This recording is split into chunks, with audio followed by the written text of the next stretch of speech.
Hello, আসসালামু আলাইকুম guys. আশা করি আপনারা সবাই ভালো আছেন। এটা আমার প্রথম ব্লগ। তো আমি আপনাদের বিনোদন দেওয়ার জন্য চলে এসেছি নওগাঁ জেলার ডানা পার্কে। আপনারা দেখতে পাচ্ছেন আমি এই বাঁশের ব্রিজটি পেরিয়ে যাচ্ছি।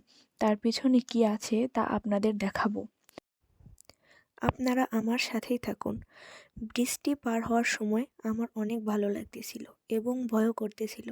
তাও মনে সাহস নিয়ে আস্তে আস্তে এগিয়ে যাচ্ছিলাম। তাও জানি রাস্তাটি শেষ হচ্ছিল না। অবশেষে হাঁটতে হাঁটতে রাস্তাটি পার হয়ে আসলাম। আপনারা সবাই আমার সাথেই থাকুন।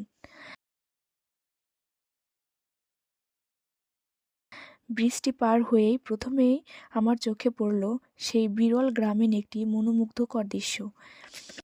একটি মেয়ে দাঁড়িয়ে কলসি থেকে পানি ফেলছে। এটা দেখে আমি আর নিজেকে আটকাতে পারলাম না। চলে গেলাম তার কাছে, তাকে স্পর্শ করার জন্য। আর এসেই পানি নিয়ে একটু মজা করলাম। আরও সামনে দেখতে পাচ্ছি অনেক সুন্দর ফুল বাগান। এর মধ্যে চোখে পড়ল আমাদের বাঘ মামাকে। তো পরিচয় হওয়ার জন্য চলে গেলাম তার কাছে। গিয়ে দেখি, ওমা, বাঘ মামা তো কথাই বলে না, নড়েও না। মামা মনে হয় আমার দেখে ভয় পাইছে।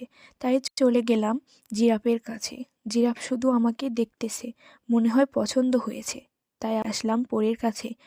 ওমা, তার কাছে আসতেই সে আমার হাতটা ধরে ফেলল। তাই তার সাথে একটু মজা করলাম। তাকে বিদায় জানালাম। সবাই ভালো থাকবেন আর এরকম ভিডিও পেতে আমার চ্যানেলটি সাবস্ক্রাইব করে আমার পাশে